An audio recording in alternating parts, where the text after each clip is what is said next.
Welcome to the second episode of Carousel's Wine Talk Show. I'm your host Rhea Parekh, and today let's raise a toast to the dynamic duo behind the design box, Shilpa and Rajat Kabra. With their bold approach to design, they have been redefining the way we think about space and functionality.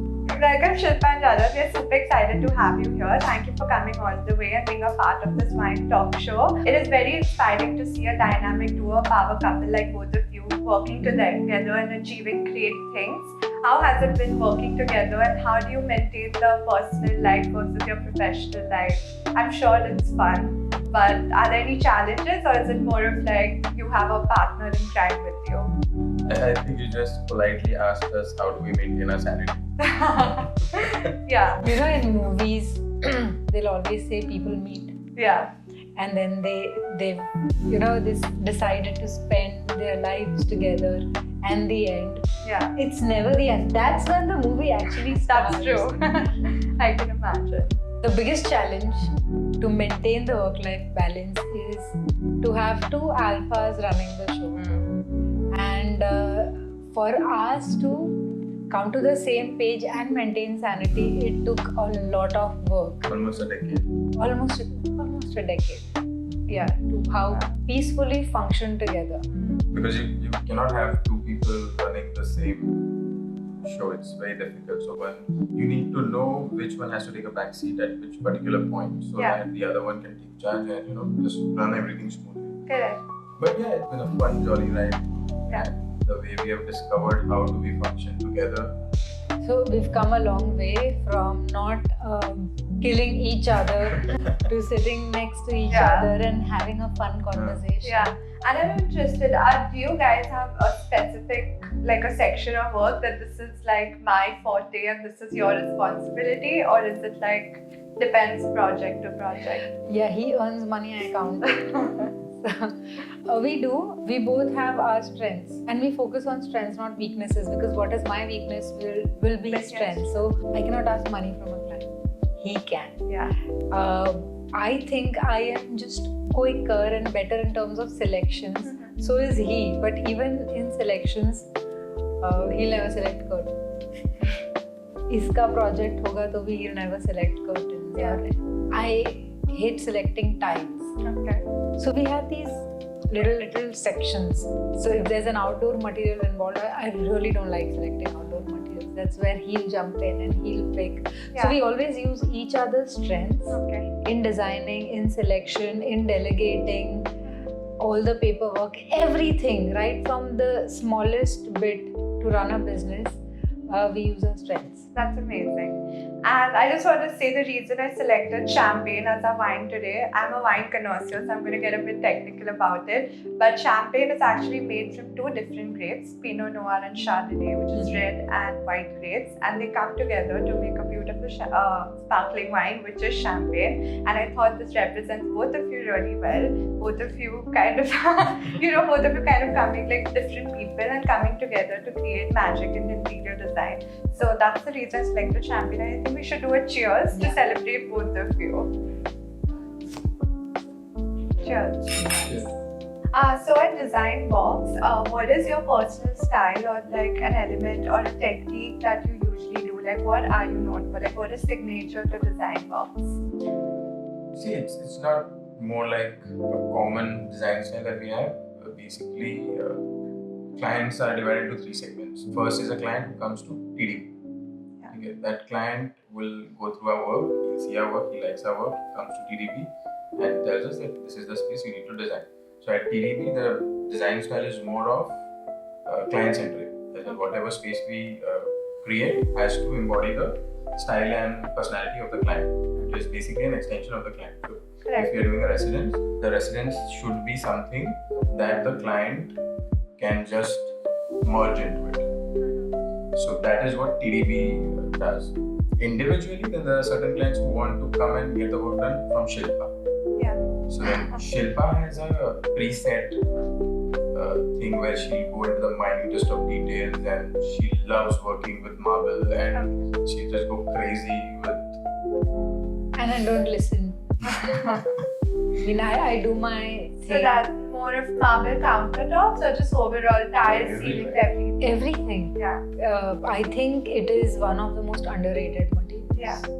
So there is so much you can do. You can go crazy with marble, and I love working on details. Yeah.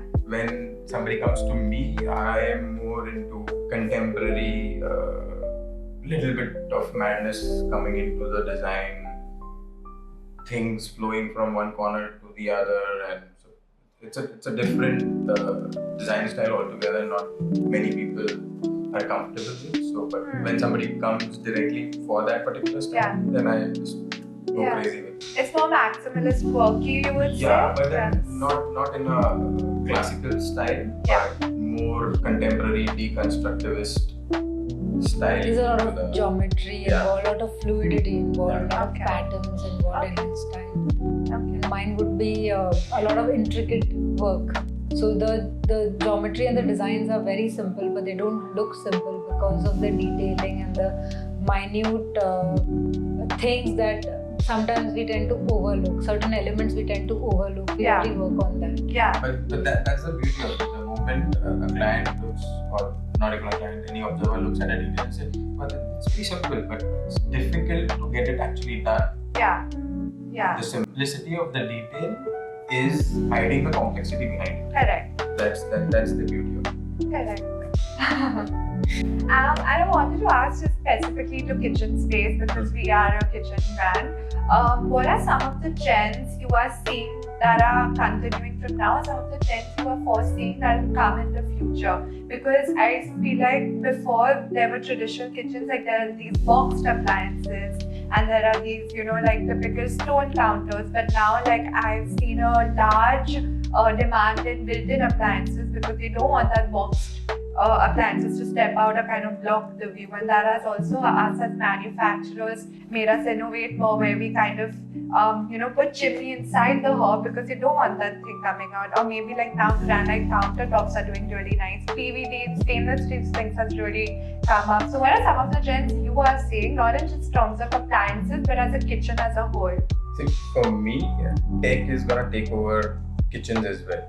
So recently I was seeing this documentary where somebody was designing this built-in appliance where you have to stock up all the, I wouldn't say raw materials, but like ingredients into that particular appliance. And then there is a list. Okay. You just select that list, and that appliance makes your food and just hands it out. Now that is what young couples who have no time to basically get into the kitchen and do it, that is the future for them. Yeah. It just makes their life so bloody easy. Correct. All you have to do is stock it up once in every 20 days and your food is done. And the food is not just basic food, you have all your continental stuff into it. Yeah. But imagine you just have to go home and just click a button. Correct.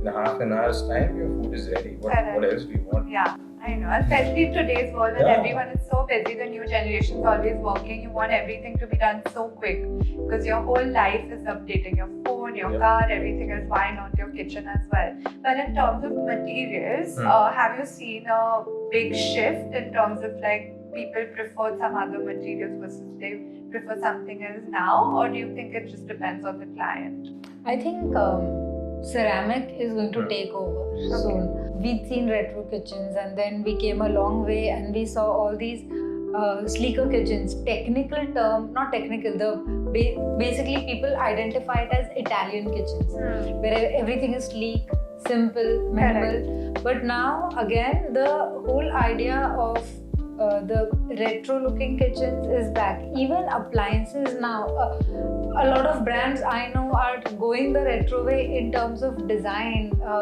The appliances are minimal, you wouldn't see knobs. You had these touchscreen appliances, but now they've started showing those fancier knobs, and it's going the analog way. Yeah. But in terms of finishes, I think I think we'll see a lot of ceramic. Yeah, and I think this is a very fun topic for me. It's a very interesting topic for me. But what do you think about colors of the kitchen? Because a lot of people in UK have started moving towards like a green kitchen. I mean, obviously, like it has a lot to do with sustainability also, but it's just like the new trend. And the second one that I've been seeing is people are kind of moving away from the white and getting more into like greys and blacks, like more moody kitchens, especially with the houses that have the island countertops. So I don't really have much knowledge about India about that. So is there like specific colors people are looking for? There was a little window in last, I would say, in the last decade where people were making vibrant kitchens, lime green, burgundy, Oh, really? such shades. We've Wow. seen those kitchens. People have selected those colors. Not that we've made, but we've actually observed that a lot of people followed. A lot of people started using such colors. But again, kitchen is a very personal space. Yeah. So to identify or to limit in terms of a running trend, it's difficult to say. Neutral colors are always in because Yeah. it's safe. Yeah. Now when you talk about green, more than sustainability, it's just soothing to the eye. 100%. When you're in a space that has greens and blues, it's just calm and soothing. Yeah. The cool colors. Yeah. Those colors are identified by the materials you use. Yeah. Yeah. So, more than PU and laminate, these new materials that have come up, there's stainless steel, there's ceramic. I've been talking about ceramic Yeah. a lot. Whenever you add a color to such materials, the space just changes completely. Yeah. Even in fabric, you take a red which is cotton and you take a red which is velvet, you'll see a drastic difference in terms 100%. of the appearance. Yeah. So to identify it specific to a color would be, we will not be able to, I mean, I don't think that it cannot be color specific. Okay. It's usually material specific. Interesting. And based on that, you can just pick whatever color you want. It's always been material specific. Okay. Like there was a time when the only bold color we used to add is through the countertop and backsplash. Now it has slightly changed where the countertop and the backsplash have become neutrals Okay. and the colors are getting added to the carcasses and the Okay. overhead units. We started even working on the internals now. Yeah, that is one thing that we have started now. Yeah, so any cabinet you open Inside in the kitchen. cabinet. Wow. See, you're doing these fancy overhead shutters. There's Yeah. light, there's glass, but then again you have the basic backdrop. Yeah. So we've started using a lot of bold patterns inside the cabinet. Very which interesting. I've looks- never heard about that. In fact, we were talking about mine. We designed this a small bar, independent bar, and it looks pretty basic from outside. But when you open, there's a lot of drama happening inside. Wow. Right. Because when you're making a drink, shutter band rehta hai, tab tak it's just a piece of furniture there, right? Yeah. When you open the shutter, Correct. That's and when you see yeah, that. and it's going to be open for a really long time. because Correct. you're Yeah. going to be making Yeah. drinks. Yeah. No, And that's really one smart. thing that I actually look at whenever I visit any new modular kitchen agency is I would stand at the counter and right at the place where your overhead starts, I just slightly bend down and look at it. Now, where most of these agencies fail is the inner laminate is pasted right underneath. That looks hideous. So my first question to any new agency is, you will have to give me an external laminate at the bottom. Yeah. And that is where most of them like, nah, this is not possible. Like, sorry, then we cannot work. Yeah. So yeah, and now internal laminates we don't like to use them. So Okay. we would like to, that increases the cost a little, but oh my god, the kitchens turn out amazing. But that's the quality you guys Yeah. provide, and that's the attention detail you have. I think my next question to you guys would be, what, like, since COVID has happened, people have really started prioritizing and investing their time and money in their own house rather than going out. And I think hosting at home has become really big previously to what like it wasn't there. And I do think that has created a big demand for lifestyle appliances like wine chiller and coffee maker. Do you think people nowadays kind of design their kitchen around these lifestyle appliances, or design their homes like there's lounges now and there's like a patio and there's like a specific dedicated bar area? Because we have seen a sudden demand since COVID in lifestyle appliances, which was never there before. So it's just like, from your point of view, like what is this sudden shift? So I'll give you an example. So we did this villa in Jodhpur. It was like G+1 villa where the common spaces were on the ground floor with one master bedroom. At the first floor there were like 3 big ass rooms with a small pantry cum lounge-ish area. Kitchenette and So it's an opening. So the discussion we had with the client, I was like, why do you want a separate pantry at the first floor? You have a big kitchen on the ground and it's not too much of a climb to, reach that. Like, nay, so you don't understand. Now this is the client who doesn't have a cook, he has a chef. Yeah. So he'll hire a person who's like a ex-chef of some hotel, or he'll poach somebody, and the chef is actually the person making their food. So this guy's like, okay, the chef will come in the morning, he'll cook our food, in the evening he'll cook our food and he'll go. My kids who are gonna stay on the first floor, these kids are lazy. They are never gonna come out in the late evening if they want to eat. So I want to create something which is on the first floor, which needs to have everything that they want. So there is a built-in refrigerator, there is an induction plate, and then there is a dedicated built-in coffee maker. So now this is the shift in perception of a client who's clear about what he wants, because he has stayed in that place for 2 years without actually moving out. So now he knows what he wants, what his kids want, and he wants the space designed in that particular way. Correct. So now this is completely revolving around comfort. Whatever they want, they'll be like 2 steps away from it. They are like coffee addicts like us, so they would want a coffee machine right next to their bedroom. So this is the change that we have seen post-COVID. And in terms of appliances like wine chillers, do you think it's more of a functional element that's helping them? Is it more of like a piece of furniture just to show status, or do you think it's like a mix of both? A person who will understand his wine would know the value of a wine chiller. So it always falls under the luxury segment. Correct. I still feel wine chillers are underrated.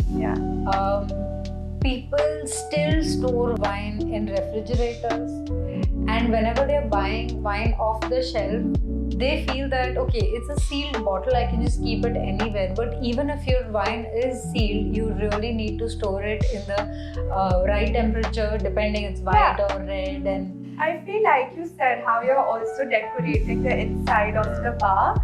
I would say if you have guests at home and you're entertaining, I think to open a fridge and remove a wine bottle, it's like similar, like invest in your lifestyle also when you're entertaining. You need a presentable way, and wine is something, I wouldn't say you can put other bottles also if you're not using it at that time period. Even if you don't love wine, but your guests love it, and there has to be like a presentable way, and I feel we have 2 ranges, built-in and freestanding. Which one do you guys think would do better in India?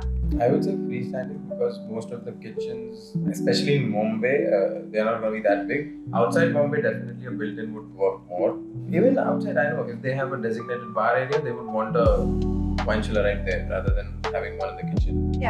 But I am actually in for standalone chillers compared to built-in. But you have such a beautiful appliance. The moment you set it inside a furniture, you lose its aesthetic. I feel like you can also move it around the house wherever you're hosting. So it's the smaller ones. That's one. But actually, people also really enjoy the built-in ones. But that's also again, like you mentioned, like in villas when they have big kitchens and when they have a dedicated bar space when they want to keep this. So very interesting.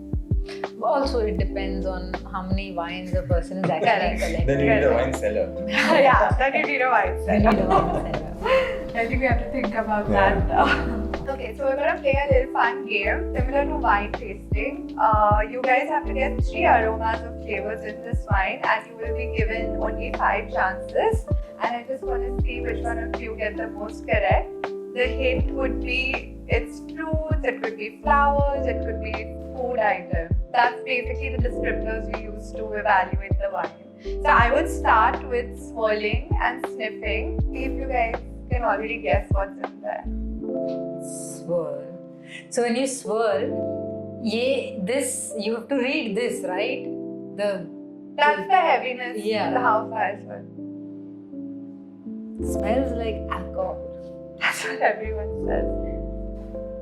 The more you faster you swirl, the more the fruit and the food aromas will come out.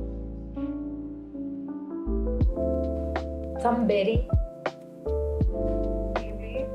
You're very close. You're very close. There is a berry.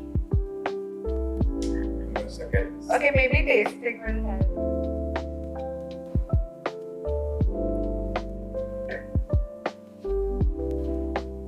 You have 5 chances. You can start. I think is there apple? There's grape in it.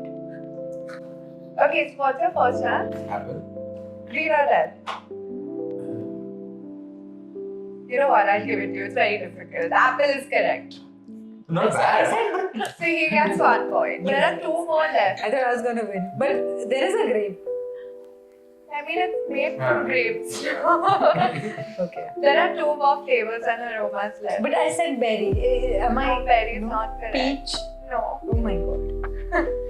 So, not just wine, you give him any food item Yeah. and you ask him to identify the flavors or whatever is in it, he can. Wow. I cannot.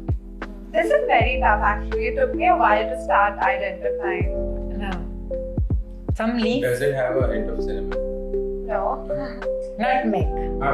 What do we put in that? Nutmeg is correct. I meant that. Yeah, so but now it's 1 all. One all. Okay, now last one. Okay, last. Nutmeg This is a like winning a answer. stick thing, right? No, cinnamon is stick. Nutmeg is that you giso. Now this is a winning answer.